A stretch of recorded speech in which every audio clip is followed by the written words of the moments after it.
E aí, pessoal que está ralando nos estudos para a ordem, sejam muito bem-vindos a mais uma análise visual super direta e focada. Hoje a gente vai mergulhar fundo num tema que é figurinha carimbada em qualquer prova de processo civil, a revelia. A ideia aqui é destrinchar esse assunto e deixar tudo tão claro que vai ser literalmente impossível de esquecer na hora do exame. Bora dominar isso de uma vez por todas?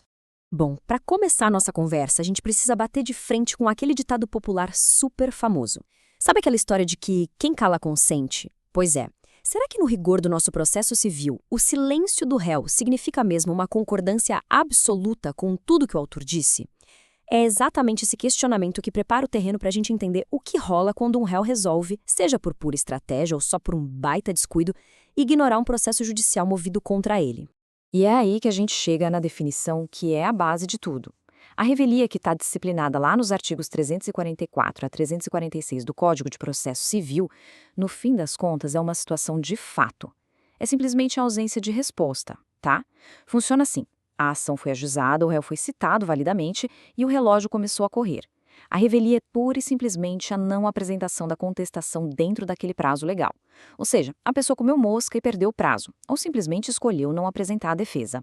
Para organizar bem o nosso raciocínio de hoje, a gente vai seguir o seguinte roteiro. Primeiro, o conceito da revelia. Depois, os efeitos materiais. Em seguida, as hipóteses de afastamento desses efeitos materiais lá do artigo 345.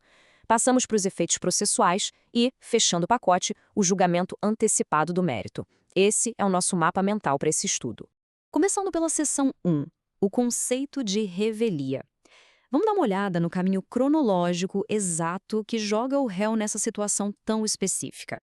Olha só como a engrenagem roda. No dia 1, a gente tem o ajuizamento da ação. Lá na frente, no dia X, o réu é formalmente citado.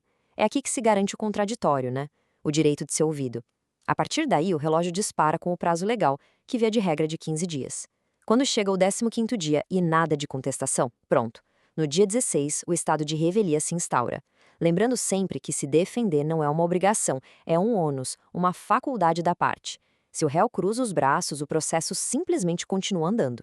Agora, preste muita atenção porque essa é, sem dúvida, a maior pegadinha das bancas examinadoras. A gente precisa separar muito bem as coisas. O instituto processual da revelia não é a mesma coisa que os seus efeitos. A revelia em si é só o fato objetivo de que a contestação não chegou a tempo. Já os efeitos são as consequências que podem, ou não, cair no colo desse réu que ficou calado. Isso significa que é perfeitamente possível termos a revelia sem que os efeitos dela aconteçam. Essa distinção vale ouro na hora da prova. Entrando agora na nossa seção 2, os efeitos materiais. Vamos falar da consequência mais famosa e mais testada nas provas. A grande sacada aqui é entender a diferença brutal entre fatos e direito.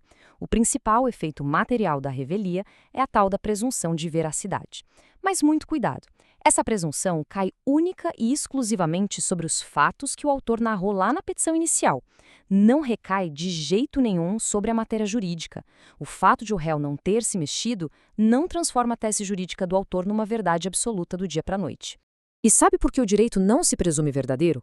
Por causa daquela máxima sensacional do nosso ordenamento. Jura novit curia, que quer dizer, o juiz conhece o direito. O magistrado nunca vira refém dos argumentos jurídicos do autor só porque o réu ficou em silêncio. Ele vai pegar aqueles fatos, que agora a gente presume que são verdadeiros, e vai aplicar a lei correta. E veja bem, isso pode inclusive terminar com o juiz julgando o pedido improcedente se a lei não der razão ao autor. Incrível, né? Seguindo para a seção 3, o afastamento dos efeitos materiais.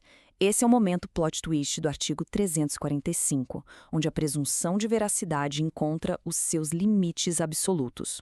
Como a gente viu, a presunção de veracidade é relativa, e o Código traz 4 barreiras legais para ela. Anota aí. Primeiro, litisconsórcio passivo, ou seja, vários réus e um deles contesta. Segundo, quando a briga envolve direitos indisponíveis, tipo questões de filiação.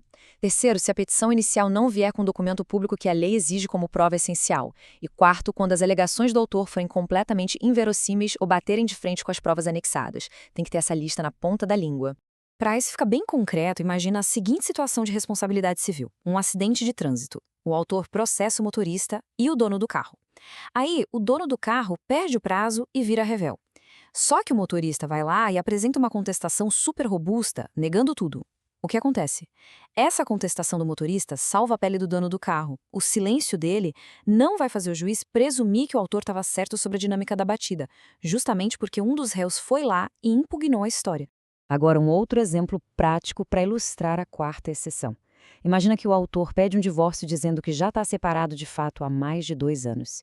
O réu não fala nada, revelia nele. Mas espera aí.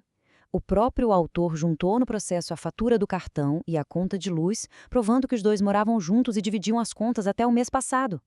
As alegações do autor colidem de frente com as provas dos autos. O juiz não é obrigado a engolir uma mentira descarada só porque o réu silenciou.